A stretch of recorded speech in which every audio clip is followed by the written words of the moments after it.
Oke, kita mulai ya. Assalamualaikum warahmatullahi wabarakatuh. Salam sejahtera untuk kita semua. Nah, materi ini merupakan materi yang terakhir dari perancangan dari mata kuliah biometrik terapan, gitu ya. Tapi walaupun yang terakhir ini merupakan materi yang sangat penting, yaitu transformasi data dan analisis data hilang. Jadi fungsinya amat sangat penting. Kenapa? Karena kalau tidak ada analisa dua ini, gitu ya, ini konsekuensinya para peneliti wajib mengulang penelitiannya. Sekali lagi, kalau Anda tidak bisa menggunakan transformasi data dan analisis data hilang, maka konsekuensinya adalah penelitiannya harus diulang, gitu ya. Oke, yang pertama adalah transformasi data, gitu ya. Kapan sih transformasi data ini bisa kita gunakan? Transformasi data ini bisa kita gunakan ketika koefisien keragaman atau KK ya, atau CV, koefisien varian yang selama ini Anda hitung baik menggunakan rancangan acak lengkap, rancangan acak kelompok maupun rancangan bujur sangkar Latin ya.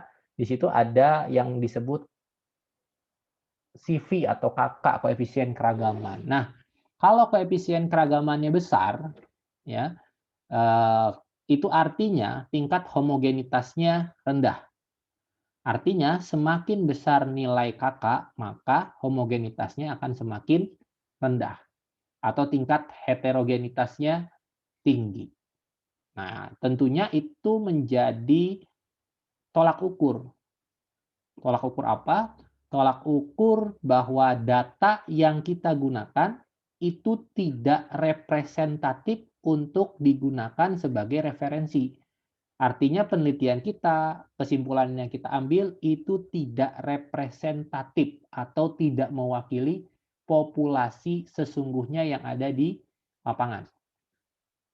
Jika koefisien keragamannya tinggi, misalnya lebih dari 30%, ya, atau misalnya 30% saja sudah tinggi, apalagi lebih dari 30%. Nah, bagaimana kalau kasusnya seperti itu? Ya, kalau kasusnya seperti itu mau tidak mau kita harus melakukan transformasi data. Nah, sebelum kita melakukan transformasi data, kita juga harus tahu apa sih penyebabnya koefisien keragaman besar. Ini harus harus Anda pegang baik-baik ini syaratnya. Yang akan membuat koefisien keragaman besar itu ada tiga. Yang pertama adalah jumlah sampel yang diamati atau diukur kurang. Ya. Jadi sampelnya kurang, itu juga akan mempengaruhi tinggi rendahnya koefisien keragaman. Kemudian yang kedua apa? Ulangan. Jumlah ulangan yang kurang. Walaupun Anda sudah menghitung menggunakan ANOVA, ya, kita hanya bisa mendapatkan jumlah ulangan minimum, ya, yang sesuai dengan kaidah biometrik terapan. Nah, tetapi kalau kita ingin memastikan supaya transformasi datanya lebih kecil atau koefisien keragamannya lebih kecil, gitu ya, atau supaya kita tidak menggunakan transformasi data, maka dari itu kita perlu menambahkan jumlah ulangan. Contohnya kalau perlakuannya 9 gitu ya, pasti ulangannya 3 kan, itu kan hanya minimum. 3 itu yang memenuhi syarat. Lebih baik lagi kita menggunakan 4 atau 5 ulangan. Nah, itu akan mempengaruhi besar kecilnya koefisien keragaman. Jadi yang pertama adalah yang akan mempengaruhi koefisien keragaman adalah jumlah sampelnya. Maka dari itu nanti ketika Anda melakukan penelitian, jika pembimbing menyarankan sampelnya lebih banyak, jangan justru keberatan, justru itu untuk kebaikan, untuk menyelamatkan penelitian Anda. Dari apa? Dari nilai keragaman yang tinggi atau yang besar, gitu ya. Kemudian yang kedua, jumlah ulangan. Nah, ini jumlah ulangan juga sama, itu akan mempengaruhi besar kecilnya koefisien keragaman. Kemudian yang ketiga, yang terakhir adalah apa? Human error. Ini hubungannya dengan si penelitinya. kecekatan, ketepatan, dan ketelitian. Dalam apa? Dalam mengambil data di lapangan. Cara ngukurnya benar atau tidak, ya, teknik pengukurannya tepat atau tidak, gitu ya, sesuai dengan kaidah atau tidak. Jadi jangan main-main dengan biometrik terapan. Kalau Anda melakukan penelitian dan pengamatannya asal, maka saya pastikan koefisien keragamannya juga akan tinggi atau tingkat homogenitasnya rendah, maka tingkat heterogenitasnya tinggi. Percuma kita penelitian capek-capek, ngabisin dana, ngabisin waktu, tapi hasilnya tidak representatif. Jadi saya bisa katakan bahwa penelitian-penelitian yang menggunakan transformasi data itu adalah penelitian-penelitian yang bisa disebut tidak representatif. Ya. Jadi berdoalah kita semua melakukan penelitian tidak perlu menggunakan dua materi ini, transformasi data dan juga analisis data hilang. Karena tadi ketika kita menggunakan dua materi ini, transformasi data atau analisis data hilang, maka penelitian kita sebenarnya tidak representatif, hanya saja disiasati menggunakan kaidah statistika. Ya, yang disebut transformasi data dan juga nanti analisis data hilang. Oke, transformasi data itu banyak jenisnya. Jadi ada jenis transformasi data. Oke, yang pertama adalah transformasi akar X. Nah, ini bisa kita gunakan untuk pengamatan atau data-data dari bilangan bulat kecil-kecil seperti jumlah anakan atau jumlah rumpun tanamannya ataupun juga hama tanaman, jumlah hama dan sebagainya pada setiap unit percobaan atau petak percobaan. Kemudian jika datanya ada 0 ya, atau ada data yang misalnya belum tumbuh tanamannya, tinggi tanamannya belum bisa kita ukur karena memang belum berkecambah, belum tumbuh dan sebagainya. Jika dalam data yang kita amati ada yang 0 datanya, maka kita tidak bisa menggunakan transformasi akar X. Tapi harus kita gunakan adalah akar X plus setengah atau 0,5. Akar X plus 0,5. Kemudian ada transformasi yang berikutnya. Ya. Nah, ini adalah untuk data pengamatan yang bersifat multiplikatif atau simpangan bakunya sebanding dengan rata-ratanya. Transformasi log X sering memberikan hasil yang baik. Sebenarnya transformasi log X ini tidak hanya untuk pertanian, lebih mengarah ke riset-riset humaniora, misalnya jumlah penduduk, gitu ya, jumlah penduduk atau misalnya tingkat kelahiran atau tingkat mortalitas. Nah, itu yang digunakan adalah log X. Nah, untuk ilmu agroteknologi yang digunakan hanya yang pertama biasanya. Nah, hanya yang ini, akar X dan juga akar X plus 0,5 ya. Kemudian transformasi berikutnya yaitu arsin. Ya, arsin akar X. Ini biasanya rumus-rumus ini atau perintah-perintah ini ada dalam kalkulator statistika. Oleh karena itu Anda wajib punya tuh ya pada saat S1 sampai dengan S2 itu biasanya masih digunakan ya untuk menghitung biometrik terapan. Nih salah satunya ini menggunakan perintah arsin akar X ya. Nah, transformasi ini memang banyak dianjurkan untuk ditetapkan pada data nisbah atau rasio, rentan rasio itu ya.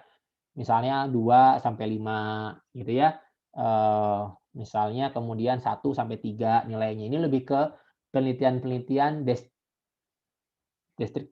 deskripsi atau deskriptif ya. Biasanya ini orang-orang pendidikan, orang-orang sosial, nah ini menggunakan ini gitu ya. Oke, nah sekarang contoh saja kita untuk menentukan betul atau tidaknya sih transformasi data bisa menurunkan atau memperkecil ya, memperkecil nilai koefisien keragaman. Nah, ini ada contoh, ini ada data jumlah daun 35 HST. Di sini kita lihat bahwa CV persennya itu 5,09. Sebenarnya nggak ada masalah, datanya ini sudah bagus. Artinya tingkat homogenitasnya mencapai 95% dengan tingkat heterogenitasnya hanya 5,09%. Ya, artinya tidak ada masalah sebenarnya data ini. Tidak mesti harus ditransformasi karena datanya sangat bagus gitu ya. CV-nya atau kakaknya hanya 5%. Artinya tingkat homogenitasnya sampai dengan 95%. 95% apa artinya? 95% sama dengan populasi yang ada di lapangan. Artinya kesimpulan yang diambil pun akan mewakili 95% keadaan di lapangan. Itu yang dimaksud dengan kakak koefisien keragaman. Nah, ini kita hanya contoh saja ya. Apakah CV ini bisa kita gunakan atau dalam menurunkan koefisien varian? Oke, kita fokus ke kolom atau tabel CV persen. 5,09. Kemudian kita fokus ke tabel perlakuan. Ini tabel perlakuan ya. Petak A sampai dengan I dan juga ulangan 1, 2, 3. Nah, kita lihat angkanya angka kecil atau angka besar. Ya, oke, angkanya ternyata angka-angka kecil. Kemudian ada nggak angka 0? Atau ada nggak data yang 0? Oh, ternyata datanya tidak ada yang 0, semuanya ada datanya. Ya, 6,3 sampai dengan 7,60. Nah, dari situ baru kita lihat perintahnya. Ya, perintahnya. Nah, transformasi akar X untuk data pengamatan yang terdiri dari bilangan bulat kecil-kecil seperti jumlah anakan atau rumpun tanaman. Kemudian transformasi ini dilakukan karena data semacam itu cenderung untuk memiliki varian yang sebanding dengan nilai ratanya. Nah, oleh karenanya karena tidak ada 0 ya, berarti yang bisa kita gunakan adalah akar X. Tapi kalau ada data yang 0, kita gunakan akar X plus 0,5 atau akar X plus setengah. Ya, oke kita gunakan yang ini ya. Nah,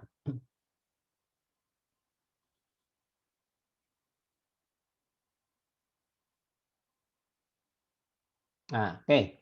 Kita gunakan akar X. Gimana caranya? Cara yang paling gampang adalah kita akarkan semua. X-nya diganti dengan data ini.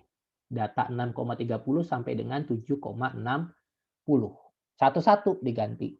Akar 6,30, akar 7,30 diisi di sini. Ya, jadi kita bikin tabel baru lagi, kemudian diisi. Gitu ya. Nah, ini isinya.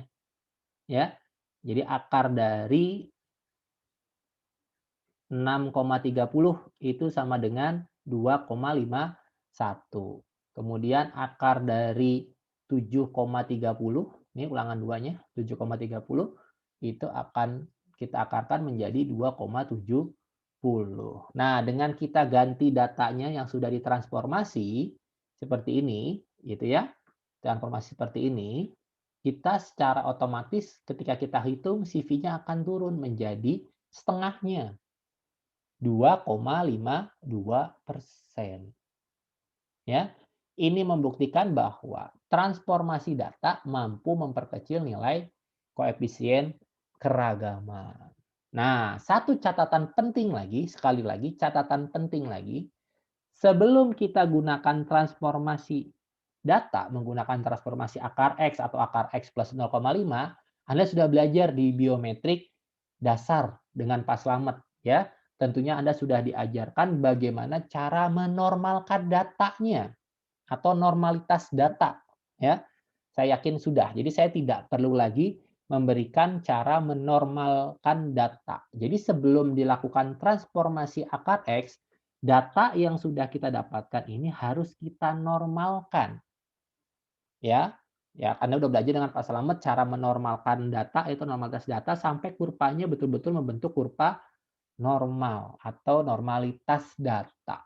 Nah, sekali lagi, transformasi bisa kita lakukan setelah data yang kita gunakan atau data yang akan kita transformasi harus dinormalkan dulu menggunakan normalitas data yang ada di biometrik terapan. Nah, setelah datanya normal, ya, datanya sudah distribusi normal gitu ya. Kurvanya sudah kurva normal, baru bisa kita lakukan transformasi masih bisa menggunakan akar X ataupun akar X plus 0,5. Tergantung apakah ada data yang 0 atau tidak. Ya, itu penting. Ya, itu penting sekali. Nah, dari sini kita buktikan bahwa CV-nya akan berubah menjadi 2,52. Yang tadinya CV-nya 5,09 turun menjadi 2,52. Artinya data ini sudah ditransformasikan. Jadi transformasi data ini bisa kita gunakan untuk penelitian-penelitian yang nilai koefisien variannya atau kakaknya lebih dari 30% biasanya. Ya, karena menunjukkan kalau lebih dari 30% itu tingkat homogenitasnya rendah. Ya, sekali lagi tingkat homogennya rendah. Jangan bertanya lagi, Pak, tapi kok di materi Bapak ini 5%, 5% kok ditransformasi? Kan tadi saya sudah mengatakan, ini sebagai contoh saja, sebagai pembuktian apakah benar akan turun nilai kakaknya atau tidak. Ya. Jadi jangan sekali-kali lagi mengeluarkan pernyataan pertanyaan yang tidak mesti harus ditanyakan berkali-kali. Ya. Jadi kalau dalam perkuliah itu cermati, pahami, ya, jangan hanya sekedar melihat, nggak belum dipahami, tapi sudah ditanyakan.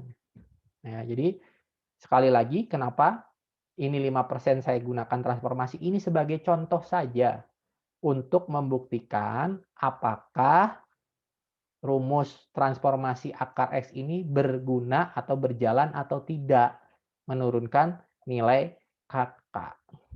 Sekali lagi ya, catatan sebelum dilakukan transformasi data, data yang kita peroleh wajib dinormalkan menggunakan distribusi normal. Caranya sama seperti yang diajarkan Pak Slamet pada biometrik terapan. Karena biometrik dasar ya, berarti bukan biometrik terapan. Karena biometrik dasar itu adalah dasar dari biometrik terapan yang saat ini kita pelajari. Jadi saya nggak mau mengulang lagi bagaimana caranya menormalkan data, karena itu sudah disampaikan oleh Pak Slamet. Nah, setelah datanya dinormalkan, gitu ya, setelah datanya dinormalkan, baru kita lakukan transformasi akar X. Sesederhana itu untuk melakukan transformasi data. Ya, kemudian ini catatan penting, ya.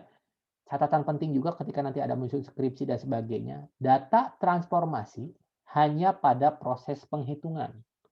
Untuk data hasil uji F, baik 1% ataupun 5% tarafnya, dan uji lanjut harus tetap data asli yang ditampilkan di karya ilmiah. Jadi nanti pada saat ada skripsi, ya kita sih tidak berdoa Anda menggunakan transformasi data ya, karena kalau Anda menggunakan transformasi data artinya penelitian Anda itu tidak representatif, dalam arti tidak berguna, karena tidak bisa dijadikan referensi, karena datanya tidak mewakili populasi sesungguhnya di lapangan. Nah, yang digunakan tetap dalam skripsi adalah data asli yang ini. Nah, di lampiran baru Anda cantumkan ini. Ya, Anda cantumkan ini. Untuk apa? Untuk mengetahui bahwa data tinggi data jumlah daun umur 35 HST yang diperoleh dengan nilai CV sebesar 2,52% adalah hasil transformasi data. Ya. Jadi nggak boleh data yang ini yang dipakai di dalam skripsi. Ini harus dilampirkan di lampiran skripsi saja. Data yang digunakan adalah data yang asli. Yang mana? Yang ini. Ya, itu harus Anda pahami. Oke. Jadi sekali lagi, jangan berharap menggunakan transformasi data. Ya, karena kalau menggunakan transformasi data artinya Anda akan tidak berguna skripsinya. Karena datanya tidak representatif. Oke.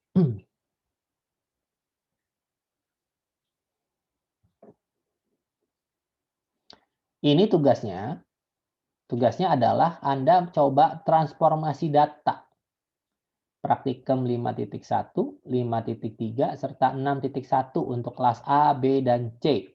Kemudian praktikum 5.2, 5.4, serta 6.1 kelas D dan E. Ya, belajar coba. Ditransformasikan, belajar mentransformasikan data. Ya. Ingat, kalau ada data yang 0 berarti harus menggunakan akar X plus 0,5. Catatan lagi, ingat, gunakan normalitas data. Jadi datanya sebelum ditransformasikan harus dinormalkan dulu. Sampai membentuk kurva normal. Ya, oke, ini tugasnya. Dikumpulkan hari Minggu, dini hari. Ya. Oke, kemudian materi penting lainnya adalah analisis data hilang. Ya, untuk apa sih analisis data hilang ini kita pelajari? Intinya untuk menyelamatkan Anda dari kehilangan data. Ingat, kita ini orang pertanian, objeknya adalah makhluk hidup. Makhluk hidup selalu ada musuh alaminya. Makhluk hidup selalu bisa mati. Ya, oleh karenanya perlu ada analisis data hilang. Jadi materi ini sangat penting dua ini, transformasi data dan juga analisis data hilang. Sangat penting tapi sangat tidak diharapkan digunakan. Kenapa? Tadi, kalau kita gunakan artinya data penelitian kita sesungguhnya tidak representatif. Kenapa harus kita pelajari? Untuk menyelamatkan Anda dari apa? Dari kegagalan penelitian. Bisa saja pembimbingnya udah penelitian ulang. Tapi masalahnya mau tidak Anda penelitian lagi selama 1 semester lagi. Cuman gara-gara tanaman yang Anda amati mati dimakan kambing. Cuman gara-gara kurang sampel, kurang ulangan, atau ketepatan pengukurannya rendah, jadi koefisien keragamnya tinggi, kemudian harus penelitian lagi selama 6 bulan, mau gitu? Tentunya nggak mau. Ya, nah, menurut Gomez, ada beberapa faktor yang menyebabkan hilangnya data. Yang pertama, perlakuan yang tidak tepat. Misal, yang harusnya petak pertama ulangan kedua dikasih pupuk X takarannya. Karena tadi tidak tepat, jadi dikasih pupuk takaran Z. Otomatis kacau dong. Ya, otomatis kacau. Artinya tanaman tersebut tidak sesuai dengan treatment, dengan perlakuan yang seharusnya. Kemudian yang kedua, kerusakan pada objek percobaan. Misalnya dari petakan pertama, gitu ya, dimakan kambing. Kalau dimakan kambing gimana? Tanam lagi? Iya, tanam lagi kalau umurnya masih 1 minggu. Kalau umurnya sudah mau panen kemudian dimakan kambing, habis. Artinya datanya 0, hilang datanya. Gimana Pak kalau hilang gitu datanya? Ya udah penelitian lagi. Kan cuma 1 petak, ya nggak bisa tetap harus semuanya. Itu kaidahnya. Sesuai metode penelitian harus diulang dari awal lagi, dari 0 lagi. Nah, materi ini itu untuk menyelesaikan permasalahan seperti tadi. Jadi tidak perlu harus mengulang. Tentunya ada catatan-catatan atau syarat-syarat tertentu. Ya. Kemudian berikutnya adalah data tidak logis. Ini biasanya data-data yang hasil nembak nih. Makanya nanti pada saat penelitian, jangan sekali-kali berbohong. Karena prinsip dari penelitian adalah boleh salah, tapi nggak boleh bohong. Karena kalau sudah berbohong, ingat, yang Anda bohongi ini adalah scientific. Scientific itu akan selalu mengeluarkan hasil yang seharusnya. Sampai dengan hari ini pun saya kalau bikin soal biometrik tuh nggak bisa. Hanya hayalan saya nggak bisa. Saya selalu ambil data-data hasil penelitian. Asli, real. Ya, karena ketika saya hanya buat dari halusinasi gitu ya, kemudian dari hasil hayalan-hayalan, itu pasti koefisien keragamannya tinggi. ya. Jadi tidak semudah yang dibayangkan. Ya, itu adalah faktor-faktor penyebab hilangnya data. Hama, penyakit, nah ya itu juga sama bisa menyebabkan hilangnya data. Oke, ada rumusnya ya. Untuk rumus RAL dan RAK ini rumusnya. Untuk menentukan data yang hilang, kita menggunakan R dikali B0 ditambah T dikali T0 dikurangin G0 dibagi R dikurang 1 dan dikali T dikurang 1. Ya. X itu dugaan data yang hilang. Ya namanya juga dugaan kan. Karena datanya hilang kan, dimakan kambing misalnya atau kena hama penyakit, mati tanamannya kan sudah. Ya. Nah, jadi kita duga saja, ya. Kemudian R itu banyaknya ulangan, T itu banyaknya perlakuan, B0 itu jumlah nilai pengamatan dari ulangan di mana terdapat data yang hilang. T0 itu adalah jumlah nilai pengamatan dari perlakuan di mana terdapat data yang hilang. Kemudian G0 itu adalah jumlah ulangan atau jumlah umum dari semua pengamatan. Ingat, ini untuk rancangan acak lengkap dan rancangan acak kelompok. Polanya boleh, mau pola faktorial boleh, mau pola split plot boleh. Tapi yang terpenting adalah Anda pahami, rumus ini bisa kita gunakan untuk rancangan acak lengkap dan rancangan acak kelompok. Sedangkan untuk rancangan bujur sangkar Latin ada lagi rumusnya. Ya. Oke, kita coba sekarang. Nah ini.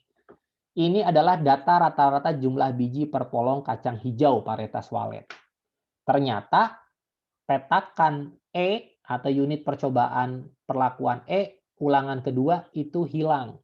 Hilangnya dimakan kambing deh, ya, atau kena hama, ya, hama dan penyakit tanaman, gitu ya. Mati, artinya wah udah mau panen nih, gitu ya. Tapi mati semuanya gimana? Ya udah, kita pakai analisis data hilang. Kita bisa memunculkan data yang hilang itu dengan cara analisis data hilang. Oke, syarat yang utama adalah Anda harus tahu dulu jumlah ini. Jumlah perlakuan dari tiap ulangan dan yang terdapat data yang hilang dan juga jumlah ulangan dari data yang hilang dan jumlah keseluruhan. Nah, ini yang warna hijau, krem, dan kuning itu adalah data-data yang kita perlukan untuk menganalisis data hilang. Untuk mengeluarkan sebenarnya yang hilang itu datanya berapa sih yang kolom merah ini. Ya, oke kita masukkan rumusnya. Nah, rumusnya ini kan, ya. R0, B0, T, T0. Ulangannya berapa? R-nya itu ulangan. Ya, kita lihat ulangannya adalah 3. Masukkan ulangannya 3. Ya. Kemudian perlakuannya berapa? Tadi perlakuannya 9, T-nya 9, 9. Masukkan. G0.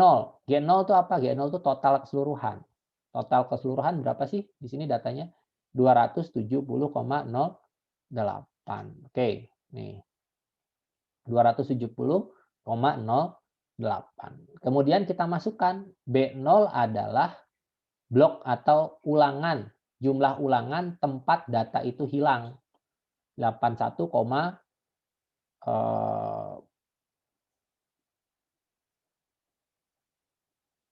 81,88.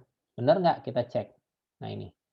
Jumlah ulangan atau kolom ulangan, ulangan keberapa? Tempat data itu hilang. Oh, ulangan kedua kan? Nah, ini dijumlah semua 10,24 ditambah 9,96 ditambah 10,56 sampai dengan 10,36.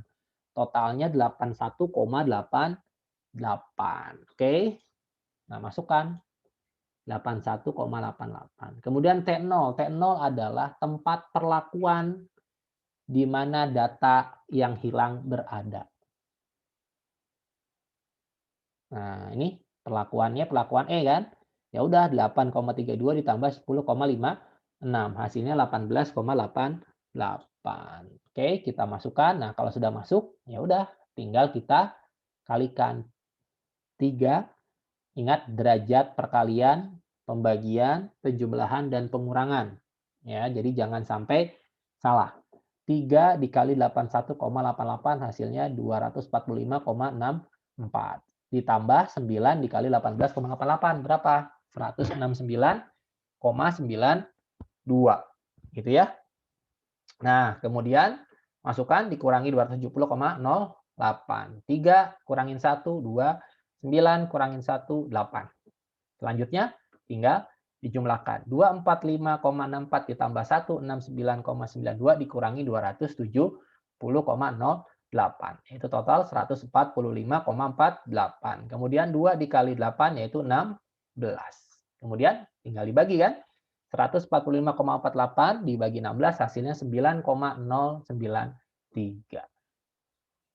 Tidak perlu ngulang lagi penelitiannya, nggak mesti harus nangis-nangis bombay karena penelitiannya mengulang, karena dengan analisis data yang hilang karena dimakan kambing, data yang hilang karena serangan hama dan penyakit tanaman, itu bisa kita keluarkan. Walaupun ini data dugaan, tapi dugaan berdasarkan scientific atau statistika. Jadi kita ketemu datanya adalah 9,093. Kita cek. Nah, artinya yang merah sini sudah ketemu. Yaitu 9,93. Representatif nggak? Representatif, karena di sini ada juga data yang 9,96, 9,39, dan 8,32.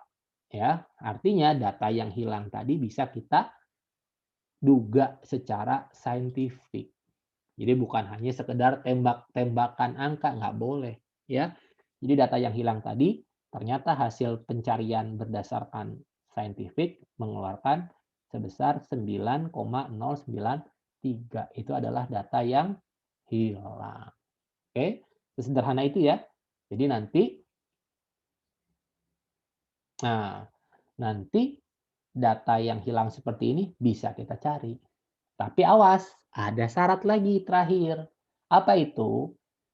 Jika data yang hilangnya hanya 1. Tapi kalau data yang hilangnya 2, 3, otomatis nggak bisa kita cari menggunakan analisis data hilang. Karena apa? Karena akan bias datanya. Gitu ya. Contoh, kalau yang hilangnya ulangan ke-1, perlakuan E juga hilang, ya nggak bisa kita prediksi. Karena datanya akan bias. Gitu ya. Jadi akan bias. Yang bisa kita lakukan adalah ketika data yang hilang, ya misalnya data yang hilangnya ada 3 nih, ya boleh data yang hilangnya ada 3 dengan syarat apa? Dengan syarat data yang hilang tadi tidak berada di perlakuan yang sama dan juga ulangan yang sama. Jadi kalau misalnya datanya yang hilang satunya lagi B, perlakuan B ulangan ketiga, nah itu bisa kita cari. Tapi kalau ada di perlakuan B ulangan kedua, itu nggak bisa. Karena berada di ulangan yang sama, ulangan 2, ada 2 data yang hilang, itu nggak bisa. Ya. Atau sebaliknya, tadi ya, perlakuan E ulangan ke-1, ini hilang juga, nggak bisa. Karena berada di ulangan yang sama. Oleh karena itu, ketika nanti ada penelitian, tolong dijaga baik-baik lahan penelitiannya atau unit percobaannya. Ya, mau ada kambing atau tadi teman-teman yang julid juga, awas hati-hati ya. Makanya ketika lagi penelitian jangan sampai ada teman-teman atau jangan menebar kebencian. Bahaya orang agrotek mah, ya. Gampang kok mau menghancurkan orang agrotek. Lagi penelitian acak-acak aja lahan penelitiannya, sudah pasti akan nangis bombay. Kenapa? Karena lahan penelitiannya rusak, terutama data-data untuk penelitian. Iya, kalau hanya satu petak yang rusak. Mungkin kalau bukan orang agrotek, paham. Ketika yang rusak satu petak dilakukan oleh manusia, berarti bukan orang agrotek. Tapi kalau sekian petak rusak, sudah pasti itu orang agrotek. Kenapa? Hanya orang agrotek yang tahu. Ketika petakan yang rusak lebih dari 1 di dalam perlakuan yang sama atau ulangan yang sama, artinya kan nggak bisa pakai analisis data hilang. Nah, itu hanya orang agrotek yang tahu. Tapi kalau hanya satu petak yang hilang, nah itu kemungkinan bukan orang agrotek pelakunya. Gitu ya, kalau dilakukan oleh manusia. Tapi kalau oleh hewan dan sebagainya, random biasanya kalau hewan itu. Dan biasanya kenapa sih tanaman pinggir itu tidak boleh dijadikan sampel? Kan biasanya kalau tanaman pinggir itu paling luar ya. Nah, biasanya tanaman-tanaman pinggir itu yang diserang lebih dulu oleh hewan, bisa kambing, bisa macam-macam lah, hama gitu ya. Nah, kalau penyakit beda lagi, ya. Kalau penyakit itu biasanya lebih, menyerang ke dalam petak percobaan. Oleh karena itu, wajib ketika nanti ada penelitian, jagalah, lahan penelitiannya sesafety mungkin, seaman mungkin. Karena apa? Karena pertaruhannya adalah kelulusan Anda. Jadi itu ya, untuk analisis data hilang dalam rancangan acak lengkap dan rancangan acak kelompok. Jadi boleh kalau misalnya ada di ulangan 3 perlakuan B gitu, hilang juga bisa kita cari. Contoh tadi kan udah dapat 1 ya, 9,03 ya kita isi dulu 9,03-nya, kemudian baru kita cari yang, perlakuan B ulangan ketiga misalnya, gitu ya. Nah, itu baru kita cari. Jadi satu-satu nyarinya. Tapi dengan syarat tadi, kita bisa menggunakan analisis data hilang kalau tadi syaratnya. Tapi kalau di dalam ulangan yang sama, di dalam perlakuan yang sama nggak bisa. Terus bagaimana Pak kalau gitu? Penelitian ulang. 6 bulan lagi baru lulus. Ya. Oleh karena itu, awas, hati-hati. Oke, kemudian bagaimana kalau rancangan bujur sangkar Latin? Nah, ini rumusnya. Rumusnya berbeda. Analisis data hilang untuk rancangan bujur sangkar Latin. Mau polanya split plot, mau polanya faktorial, nggak masalah. Ya, jadi analisis data hilang ini tetap memegangnya 3 rancangan lingkungan. Rancangan acak lengkap, rancangan acak kelompok, rancangan bujur sangkar Latin. Boleh mau pakai pola faktorial, boleh mau pakai pola split plot, itu boleh, nggak masalah.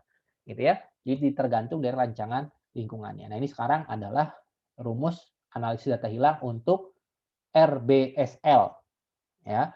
Nah, ini rumusnya di mana T akan dikalikan dengan R0, C0, dan T0 dikurangi 2G0. Ya, sama. Pembaginya adalah T-1 dan T-2. Kalau tadi R-2 gitu ya, sekarang T-2. Sedikit berbeda, R0 adalah jumlah nilai perlakuan pada baris di mana terdapat data yang hilang. Sedangkan C0 jumlah nilai perlakuan pada kolom di mana tempat data yang hilang. Sedangkan T0 adalah jumlah nilai pengamatan pada perlakuan di mana terdapat data yang hilang. Kemudian G0 adalah jumlah umum atau jumlah total. Oke, contoh. Nah, ya, ini kita lihat bahwa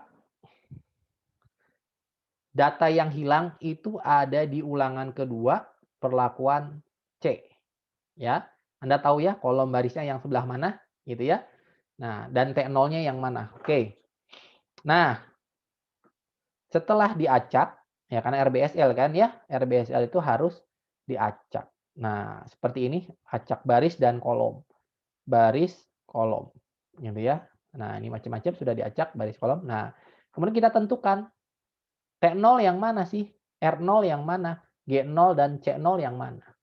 C0 adalah baris di mana? Nah, ini C0 adalah nilai perlakuan pada kolom di mana terdapat data yang hilang, ya. Jadi pada kolom yang hilang. Nah, ini ya. Ya, C0 nih kolom yang hilang. Sedangkan baris yang ini R0. R0 itu baris di mana terdapat perlakuan yang hilang. Kemudian G0, G0 total seluruhnya. Kemudian T0, T0 adalah treatment atau perlakuan di mana terdapat data yang hilang. Jadi ada baris di mana terdapat data yang hilang, kolom yang ada di mana data yang hilang, dan juga perlakuan yang hilang. Ini Anda harus tahu nih datanya. Oke. Kalau sudah, biasa. Nah, ya. Kalau sudah, tinggal dicari atau dimasukkan. Gitu ya, dimasukkan sesuai dengan rumusnya yang tadi. Nih, ya. Rumusnya yang tadi. T itu adalah banyaknya perlakuan. Oke? Dicoba ya. Nah, ini dicoba. Oke. Nah, ini dicoba di rumah berapa nilainya. Gitu ya. Kita coba di rumah berapa nilainya. Jadi tugas saja ya untuk rancangan bujur sangkar Latin. Itu udah saya kasih kode nih T0, R0, G0, C0 tinggal dimasukkan ke dalam rumus. Tugas berikutnya adalah ini. Tentukan data hilang akibat serangan hama ya dan penyakit di lingkungan yang ekstrim, kekeringan dan banjir, Nah, rancangan lingkungan adalah RAK pola faktorial. Nah, ini datanya hilang nih, karena tadi serangan hama. Nggak tahu berapa, ya. Nanti tolong dicari, sama tugasnya dikerjakan. Jadi ada 3 tugasnya. Yang pertama ini, yang kedua ini, ya, yang ketiga ini. Nah, ini ya, ada 2 petakan yang hilang, tapi syukurnya data yang hilang tidak berada di ulangan yang sama dan perlakuan yang sama. Gimana cara nyarinya? Satu-satu. Cari dulu ini. Setelah selesai ada hasilnya baru masukkan ke sini, kemudian baru cari yang ini. Ya, jadi nggak bisa dicari dua-duanya langsung, nggak bisa. Jadi satu-satu. Mau yang bawah dulu atau mau yang atas dulu. Setelah ketemu angkanya Anda masukkan. Ya, kemudian Anda baru cari yang bawah, gitu ya. Atau cari yang atas. Jadi nggak bisa kedua-duanya. Jadi tugasnya ada 4 berarti ya. Tugasnya yang tadi transformasi data, kemudian ini bujur sangkar Latin, ya, analisis data hilang, kemudian ini juga 3 ya, 4. Oke, tambah 1 lah ya, 5. Nah, biar belajar menganalisis data hilang. Ya, oke. Dikumpulkan hari Minggu. Ya, dikumpulkannya hari Minggu, terakhir Minggu dini hari. Oke. Kemudian ini yang terakhir menentukan nilai tabel F, T, dan Duncan. Ya, ini biasanya menentukan nilai-nilai tabel F, tabel T, dan tabel Duncan untuk yang tidak ada di tabel. Ya, di tabel kan biasanya sebelah-sebelah ya.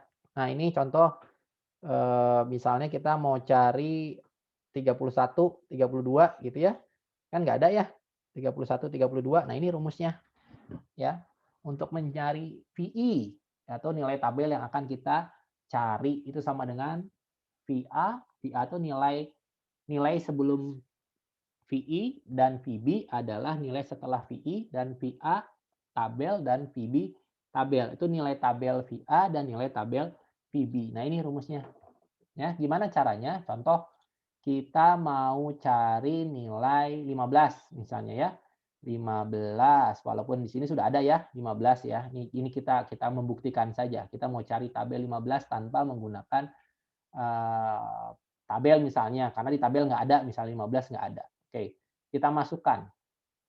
Untuk mencari VI, kita isi 15 ya, nyari tabel V15. Masukkan 15. Kemudian VA tabel. VA tabel itu apa sih?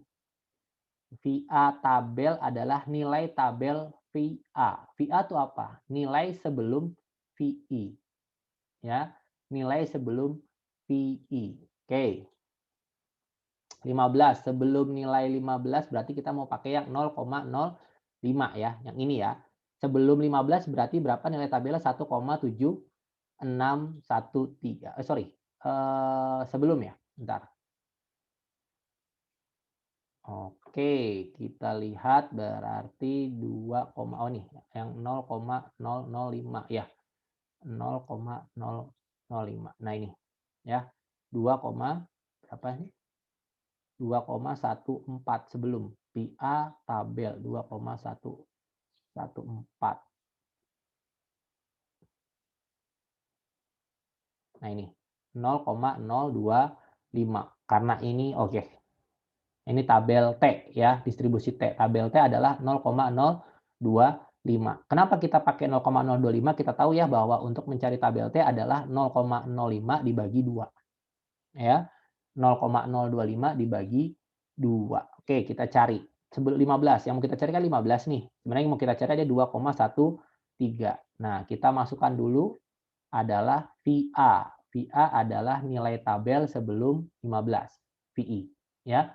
Nilai tabel sebelum 15. Berapakah nilai tabel sebelum 15? Kita cari di sini. Nilai tabel 0,025 sebelum 15. Nah ini 2,1448. Masukkan 2,11448. Kemudian ditambah PB dikurangin VI. PB itu adalah nilai setelahnya. Jadi kalau kita mau cari 15 berarti setelah 15 adanya apa di situ? Oh 16 ya, masukkan. Berarti 16 dikurangin VI. VI itu adalah nilai yang mau kita cari, yaitu 15. Ya, 15. Berarti 16 dikurangi 15. Kemudian dikali. dikali PB tabel dan VA tabel.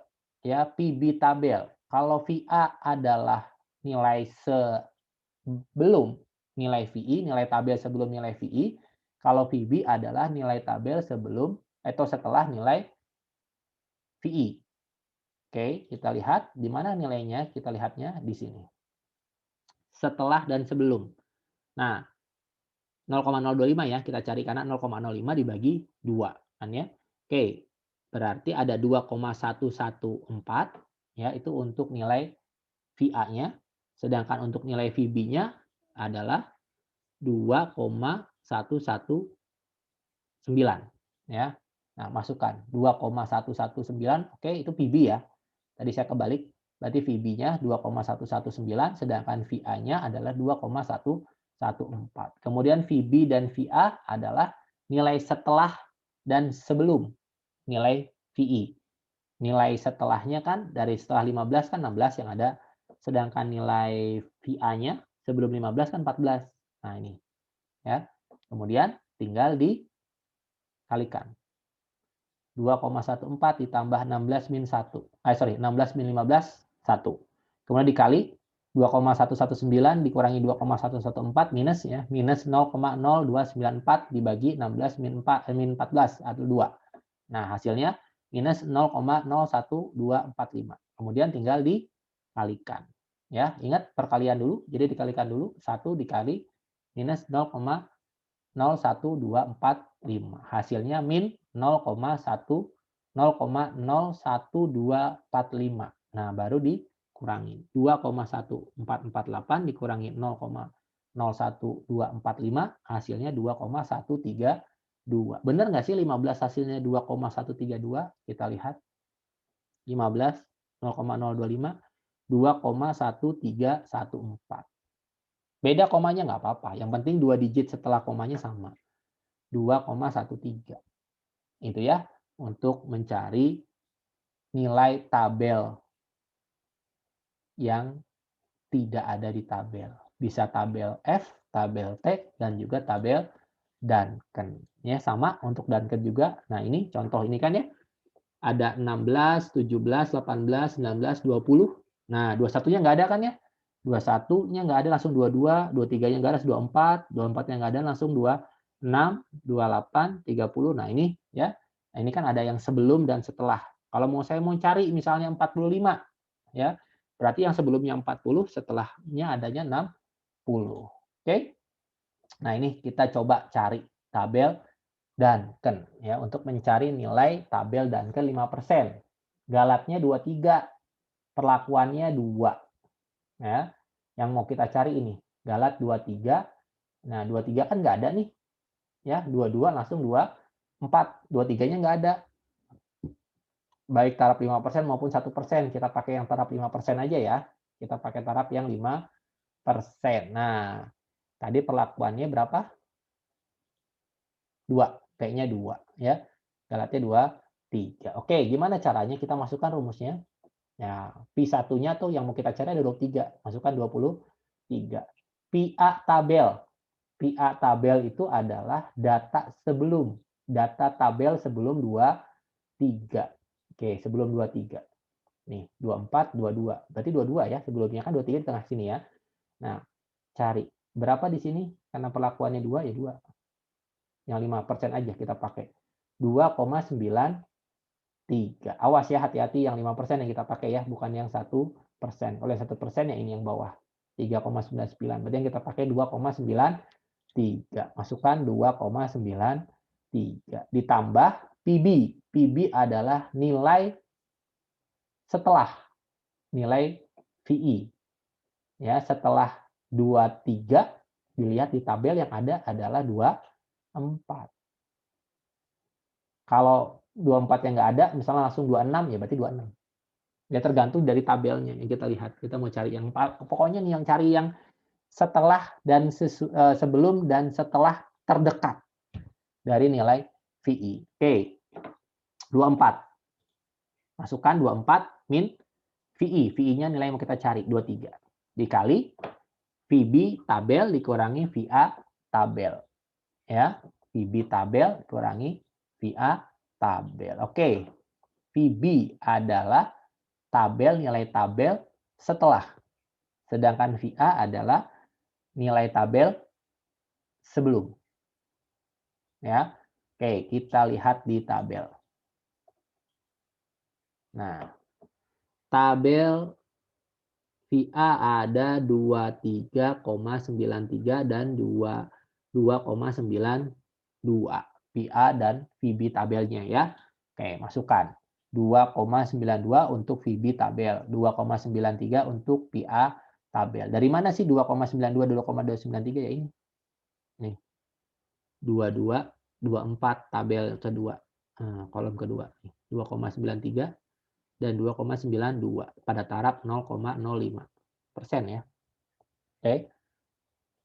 Nah, masukkan semuanya, kemudian VB. VB adalah nilai tabel sebelum nilai VI, sedangkan VB adalah nilai tabel setelah VI, sedangkan VA adalah nilai tabel sebelum VI. Ya, masukkan, kalau sudah masuk 24 dan 22 ya udah tinggal dihitung. 24 kurangi 23, 1. 2,92 dikurangi 2,93 minus 0,01 dibagi 2. Hasilnya min 0,005.